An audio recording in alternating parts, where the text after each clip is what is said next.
നമസ്കാരം ട്രേഡേഴ്സ്, എല്ലാ ദിവസവും രാവിലെ 7:00 പ്രീ മാർക്കറ്റ് റിപ്പോർട്ടിലേക്ക് സ്വാഗതം. ഞാൻ സിയാദ് ഇല്ലിക്കൽ. അങ്ങനെ ഇന്ത്യൻ മാർക്കറ്റിലെ സംബന്ധിച്ച് കഴിഞ്ഞ 5 ദിവസം ഉണ്ടായിരുന്ന തുടർച്ചയായ ഒരു ഇടിവിന് ശേഷം ഇന്നലെ മാർക്കറ്റ് അറ്റ്ലീസ്റ്റ് പോസിറ്റീവിൽ ക്ലോസ് ചെയ്യാൻ സാധിച്ചു. നിഫ്റ്റി ഇന്നലെ ഉണ്ടാക്കിയ മൂവ്മെൻറ്റിൽ ഏകദേശം ഒരു 80% കോൺട്രിബ്യൂഷനും HDFC, ICICI ബാങ്ക് തുടങ്ങിയ ഫിനാൻഷ്യൽ സെക്ടറിലുള്ള കമ്പനീസാണ്. കൂടാതെ തന്നെ ഈ ഫാർമ സെക്ടറിലുള്ള കമ്പനീസും കോൺട്രിബ്യൂട്ട് നടത്തിയിട്ടുണ്ട്. ഇന്നലെ നമ്മൾ കാത്തിരുന്നത് ഇന്ത്യയിൽ നിന്നുള്ളൊരു ഇൻഫ്ലേഷൻ ഡേറ്റയാണ്. ഇന്ത്യയുടെ CPI ഇൻഫ്ലേഷൻ ഡേറ്റ എക്സ്പെക്റ്റേഷൻ അനുസരിച്ച് വന്നതുകൊണ്ട് അതൊരു തലവേദന നമുക്ക് ഉണ്ടാക്കിയിട്ടില്ല. എന്നാൽ ഇനി അങ്ങോട്ട് ഗ്ലോബൽ ഈവൻറ്റുകൾ നിറഞ്ഞു നിൽക്കുന്ന ഒരാഴ്ചയാണ്. ഇന്ന് വൈകിട്ട് US നിന്ന് അവിടുത്തെ സെൻട്രൽ ബാങ്ക് തലവൻ ജെറോം പവലിൻ്റെ സ്പീച്ചുണ്ട്. നാളെ US നിന്നുള്ള ഇൻഫ്ലേഷൻ ഡേറ്റ വരുന്നുണ്ട്. സ്വാഭാവികമായ രീതിയിൽ കഴിഞ്ഞ ആഴ്ചയിലുടനീളം ഗ്ലോബൽ മാർക്കറ്റ് US ഉൾപ്പെടെയുള്ള ഗ്ലോബൽ മാർക്കറ്റുകളെല്ലാം തന്നെ റാലി രേഖപ്പെടുത്തിയപ്പോൾ അതനുസരിച്ച് ഇന്ത്യൻ മാർക്കറ്റ് റാലി രേഖപ്പെടുത്തിയിരുന്നില്ല. എന്നാൽ ഈ US നിന്ന് ഇന്ന് വരുന്ന ഇൻഫ്ലേഷൻ മോശമാണെങ്കിൽ US മാർക്കറ്റ് ഇടിയുകയാണെങ്കിൽ അതുവഴി ഇടിയാൻ മുൻപന്തിയിൽ ഇന്ത്യൻ മാർക്കറ്റ് നിൽക്കാറുണ്ട്. അതുകൊണ്ട് തന്നെ ഈ ഇവൻ്റ് നമുക്ക് വളരെയധികം പ്രധാനപ്പെട്ടതാണ്. ഇനി സ്വാഭാവികമായിട്ടും 5 ദിവസത്തെ ഒരു ഇടിവിന് ശേഷം നടത്തിയ ഒരു ഗംഭീരമായ റാലിയാണോ ഇന്നലെ എന്ന് ചോദിച്ചാൽ, ഇന്നലത്തെ ഇൻട്രാഡേ ലോയിൽ നിന്ന് നിഫ്റ്റി ഏകദേശം ഒരു 280 പോയിൻ്റെയൊക്കെ ഒരു റാലി രേഖപ്പെടുത്തി. എന്നാൽ തലേ ദിവസത്തെ ക്ലോസിങ്ങിൽ നിന്നും ഒക്കെ നിഫ്റ്റി ഏകദേശം ഒരു 50 പോയിൻറ്റിന് താഴെ മാത്രമാണ് റാലി രേഖപ്പെടുത്തിയത്. അതിന് പ്രധാന കാരണം FISൻ്റെ ഹ്യൂജ് സെല്ലിംഗ് ആണ്. ഇന്നലെയും അവർ ഇന്ത്യൻ മാർക്കറ്റിൽ 4498 കോടി രൂപക്ക് സെല്ല് നടത്തി. കഴിഞ്ഞ ആഴ്ച മാത്രം അവർ 21,000 കോടി രൂപക്ക് സെല്ല് നടത്തി. ഓൾമോസ്റ്റ് ഏകദേശം ഒരു 6 ദിവസം കൊണ്ട് അപ്പോൾ അവർ ഏകദേശം 25,000 കോടി രൂപക്ക് മാർക്കറ്റിൽ സെല്ല് നടത്തിയിട്ടുണ്ട്. DIS, അതായത് ആഭ്യന്തര ധനകാര്യ സ്ഥാപനങ്ങൾ ബൈ നടത്തി മാർക്കറ്റിനെ സപ്പോർട്ട് ചെയ്യാനായിട്ട് പരമാവധി ശ്രമിക്കുന്നുണ്ട്. എന്നാൽ അവരുടെ സെല്ലിൻ്റെ അടുത്ത് സെല്ല് ചെയ്യാറില്ല. അവർ നടത്തിയിരിക്കുന്ന FIS നടത്തിയിരിക്കുന്ന സെല്ലിൻ്റെ ഓൾമോസ്റ്റ് 80% എല്ലാ ദിവസവും DIS ബൈ നടത്തി മാർക്കറ്റിനെ സപ്പോർട്ട് ചെയ്യുന്നുണ്ട്. ഇനി നമ്മൾക്ക് ഇന്നത്തെ കുറച്ച് സ്റ്റോക്കുകളുടെ വാർത്തകളിലേക്ക് വരികയാണെങ്കിൽ, കൊച്ചിൻ ഷിപ്പ്യാർഡ് കഴിഞ്ഞ ദിവസങ്ങളിൽ US നിന്ന് അവിടുത്തെ നേവിയുടെ എല്ലാം തന്നെ നേവി ഷിപ്പിൻ്റെ എല്ലാം തന്നെ ഓർഡർ കിട്ടി വാർത്തകളിൽ ഇടം പിടിച്ചു. ഗ്ലോബൽ വാർത്തകൾ ഇടം പിടിച്ചു. ഇന്നലെയും കൊച്ചിൻ ഷിപ്പ്യാർഡിന് ഏകദേശം ഒരു 1000 കോടി രൂപ വർത്ത് വരുന്ന ഓർഡർ യൂറോപ്യൻ ക്ലയൻറ്റിൻ്റെ ഭാഗത്ത് നിന്ന് ലഭിച്ചു. TCS ആർട്ടിഫിഷ്യൽ ഇൻ്റലിജൻസ് സെൻറ്റർ ഫ്രാൻസിൽ ഓപ്പൺ ചെയ്തു. ശ്രീറാം ഫിനാൻസ്, ഇവരുടെ ശ്രീറാം ഹൗസിംഗ് ഫിനാൻസ് എന്ന് പറയുന്ന ഇവരുടെ ഒരു സബ്സിഡിയറി ഗ്ലോബൽ ഇൻവെസ്റ്ററായിട്ടുള്ള വാർബർഗ് പൈൻസിന് ഏകദേശം 4630 കോടി രൂപക്ക് സെല്ല് ചെയ്യാൻ തീരുമാനിച്ചു. DLF, രാജ്യത്തിലെ പ്രധാന real estate company, net profit 61% ഉയർന്നു 920 കോടി രൂപ കരസ്ഥമാക്കി.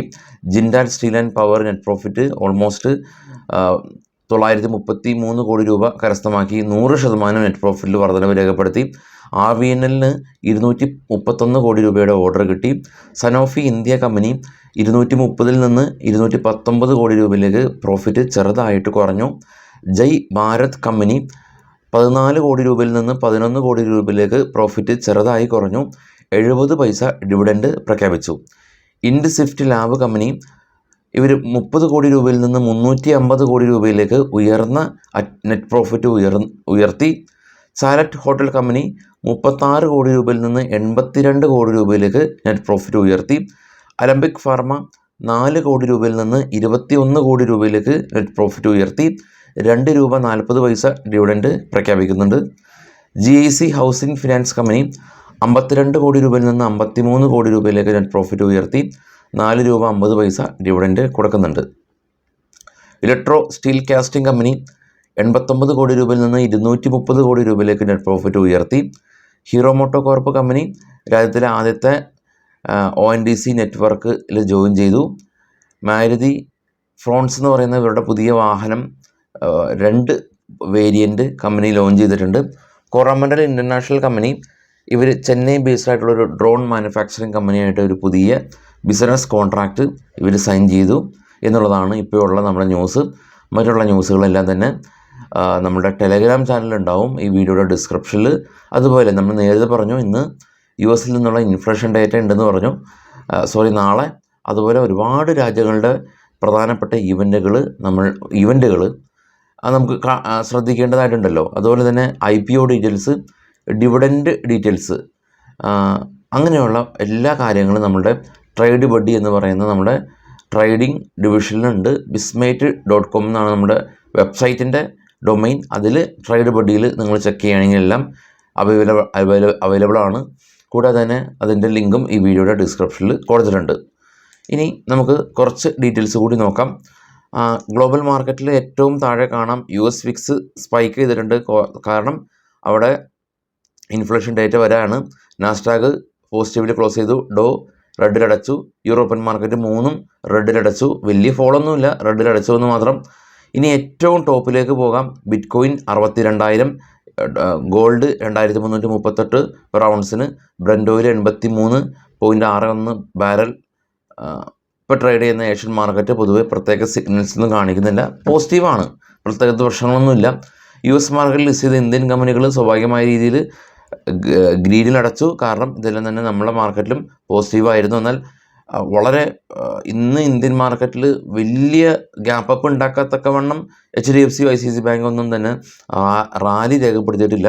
0.5% താഴെയൊക്കെ തന്നെയാണ് റാലി രേഖപ്പെടുത്തിയത്. ഇത് ഇന്നത്തെ ഫിൻ നിഫ്റ്റിയുടെ എക്സ്പയറി ആണല്ലോ. ഫിൻ നിഫ്റ്റിയുടെ ഓപ്പൺ ഇൻട്രസ്റ്റ് ആണ്. മേജർ സപ്പോർട്ട് സോൺ 21,000 ആയിട്ട് നിൽക്കുന്നുണ്ട്. അത് പൊട്ടാണെങ്കിൽ 20,800 ആണ് ഉള്ളത്. റെസിസ്റ്റൻസ് സോൺ 21,500 ആണ് ഉള്ളത്. അത് പൊട്ടാണെങ്കിൽ 21,600 മുകളിലേക്കാണ് ഉള്ളത്. നമുക്കിപ്പോൾ ഓപ്പൺ ഇൻട്രസ്റ്റും നിഫ്റ്റിയുടെ ചാർട്ടും മറ്റുള്ള കാര്യങ്ങളെല്ലാം തന്നെ ഒരു പരിധി വരെയാണ് നമുക്ക് ഇതിനെ ട്രസ്റ്റ് ചെയ്യാനും ഇതനുസരിച്ച് നമുക്ക് പൊസിഷൻസൊക്കെ മാനേജ് ചെയ്യാനും പറ്റുള്ളൂ. കാരണം ഇന്ത്യ വിക്സ് ആ രീതിയിലാണല്ലോ. India Vicks 20 മറികടന്നിട്ടുണ്ട്. അപ്പോൾ രണ്ട് സൈഡിലേക്കും, അതായത് ഡൗൺ സൈഡിലേക്കും ഹയർ സൈഡിലേക്കും പ്രശ്നങ്ങളുണ്ടാവും. ഇന്നലെ മാർക്കറ്റ് ഇൻട്രാഡേ ലോയിൽ നിന്ന് സ്പൈക്ക് ചെയ്തപ്പോൾ നിങ്ങളുടെ കോൾ ഓപ്ഷൻ ട്രബിൾ ആയിട്ടുണ്ടാവും. അതുപോലെ തന്നെ ചില സമയങ്ങളിൽ പുട്ട് ഓപ്ഷൻ ട്രബിൾ ആവും. ഷോർട്ട് ചെയ്ത ആളുടെ കാര്യമാണ് പറയുന്നത്. അപ്പോൾ ഇത്തരത്തിലാണ് മാർക്കറ്റ് ഇനി എലക്ഷൻ വരെ പോവുക എന്നുള്ളത് തികച്ചും യാഥാർത്ഥ്യമാണ്. ആ ഒരു യാഥാർത്ഥ്യം ഉൾക്കൊണ്ട് ട്രേഡ് ചെയ്യുകയാണെങ്കിൽ പ്രശ്നങ്ങളൊന്നുമില്ല. ഇനിയിപ്പോൾ പുതിയതായിട്ട് ഈ ഒരു കാലഘട്ടങ്ങളിലൊക്കെ മാർക്കറ്റിലേക്ക് വന്ന ആളുകൾക്ക് ഇപ്പോൾ ഇതും ഒരു ലേണിംഗ് പ്രോസസ്സാണ്. കാരണം നിങ്ങൾ 2019 മെയ്യിൽ ഇന്ത്യ വിക്സ് 30% സ്പൈക്ക് ചെയ്തത് കണ്ട ആളുകൾ ഇല്ല എങ്കിൽ അവർക്ക് വേണ്ടിയിട്ടാണ് നമ്മൾ എല്ലാ ദിവസവും പറയുന്നത്. 2019 വിക്സ് 30 പോയിട്ടുണ്ടായിരുന്നു, ഈ തവണയും 30 പോകും. ഇപ്പോൾ ഓൾമോസ്റ്റ് 20 ആയി. അപ്പോൾ ഇനി നിങ്ങൾക്കൊരു ലേണിംഗ് പ്രോസസ്സാണിത്. പല ഇലക്ഷൻ സമയത്തും പല ഇങ്ങനെയുള്ള അൺസർട്ടനിറ്റി മാർക്കറ്റിൽ നിലനിൽക്കുമ്പോൾ, യുദ്ധം സാഹചര്യങ്ങൾ വരുമ്പോഴും വിക്സ് ഉയരും, പ്രീമിയം ഉയരും, മാർക്കറ്റ് ചാഞ്ചാടും എന്നുള്ളതൊരു ലേണിംഗ് പ്രോസസ്സായി എന്നുള്ള രീതിയിൽ പോസിറ്റീവായിട്ട് എടുക്കാനായിട്ട് ശ്രമിക്കുക. Thank you.